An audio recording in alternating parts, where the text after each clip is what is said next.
Okay, guys, we're gonna have story time. We're gonna make this quick. I don't want to, prolong it or whatever.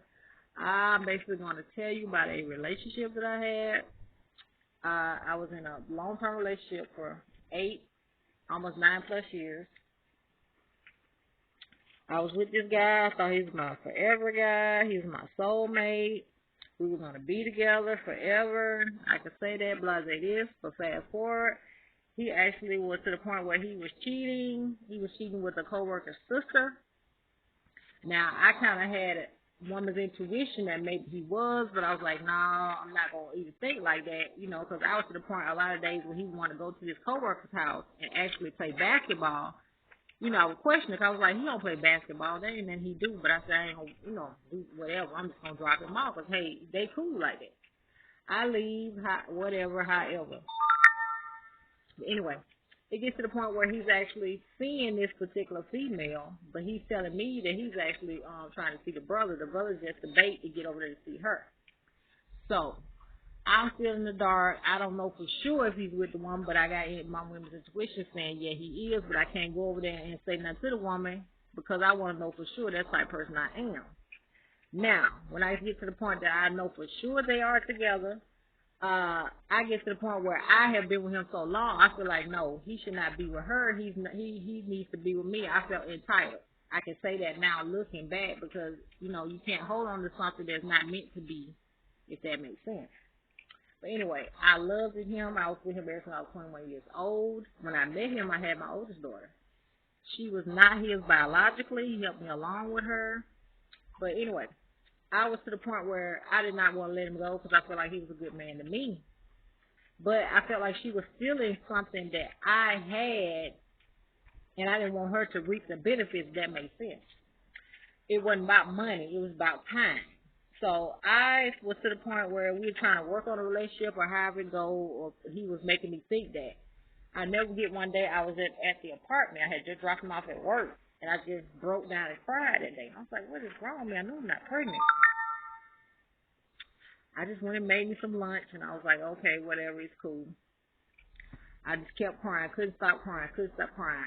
Got to the time where I was supposed to pick my daughter up. I picked her up from the bus stop, but she was a walking distance. I could basically walk and get her. And we jumped in the car. I'm riding down the road, I'm crying, I can't, stop crying. So he's to the point where when I when I actually go and try to pick him up, he acts as though he's gonna, nonchalant. Normally he kiss me, we hug or whatever.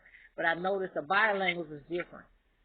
But all the time I did not know that when he actually was on his lunch break, she was picking him up. Now remember I said the actual coworker's sister. I guess they developed a friendship or however, they didn't want to tell me, but in her mind, when me and her finally got a chance to speak, see now I can be a little clear with it now because back then I was like, she just lying. She said, well, he said he don't want to be with you, he want to be with me. And I was to the point I was like, no, I'm not going to let her have him, he mine, no. I'm not going to let this happen.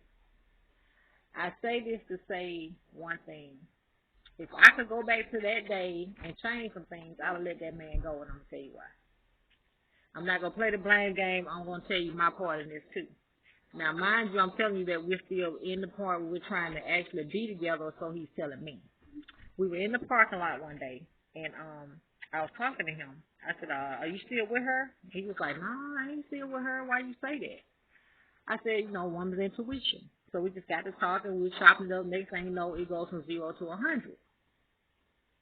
He gets to the point where he's talking trash to me. He told me he wish I died, all this stuff like that. And I was like, why'd you say that to me? I said, you bought me a car, you did. He's like, well, I bought you the car, just leave me alone. He just started talking just crazy stuff to me. I was like, no, you're not finna go. I ain't gonna let you go. So I went to see him try to pull the key out of the ignition, and I couldn't reach him to get it from him fast enough. He threw the key out the window. I was like, man, why would you do that? So I'm running, scrambling, trying to get the key. He said, you dumb bee, leave me alone. I wish you died. He said it again. And he started to get on his phone. I guess he's calling her. She's trying to get to the point where she's going to pick him up. But, so I don't, whatever. I let him go that time. Okay, we meet up again. He said, well, I want to work it out. But this time we're at the park. We get to the point where we're actually talking and vibing. I said, well, maybe we're gonna be a family. Again, so we went to the park. We had a little date, or so I thought. Did not know he had already called her and told her where he was gonna be. Next thing you know, we were playing for a little bit, me and the daughter, whatever. I just run, and I see him drop the fish. I was like, damn, where he going? Because the car ain't that way. My mom said, go a little closer, see what he doing. Next thing you know, when I started getting closer, he got faster. And I'm running behind him. And I'm like, where he going? And it dawned on me. I said, fool, you done left your daughter. Go back. So I was to the point where I was irate. I didn't know what the hell was going on. Excuse me for cursing. I see him jump in the car with somebody, but now I know that was her. So I'm to the point where I'm so irate and hurt that I try to do something I should not do, and that's the S word. I'm not going to use a full word because I don't want to get flagged. I proceeded to jump on the back of the car. The driver did not know I was back there, so he drove off. As a result of that, I got a tibia fracture.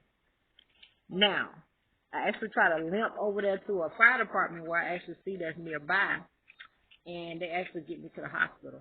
I have a tibia fracture, and it was there for me at the time. When I actually went through surgery or whatever, I came out. I was not able to walk. I was in a wheelchair for a minute. I had to live with his sister for a minute. You know how that goes or whatever. But fast forward, I'm still in pain now as a result of that particular injury. I'm not as bad as I was at a particular time. I do therapy or whatever, but I still have a lot of issues with pain. I was to the point where I could not drive for a minute when I first, had the surgery, but now I'm fine. I can drive, no problem. But yeah, I just want to get on here and get my story time, and the reason why I'm doing that is just let women know that you got to know your worth. And I can proudly say that as a woman of a certain age now, I know my worth, and I add sense. I appreciate everybody that actually listened to this particular video. I appreciate everybody that's rocking with me. Until the next video, guys. Thanks.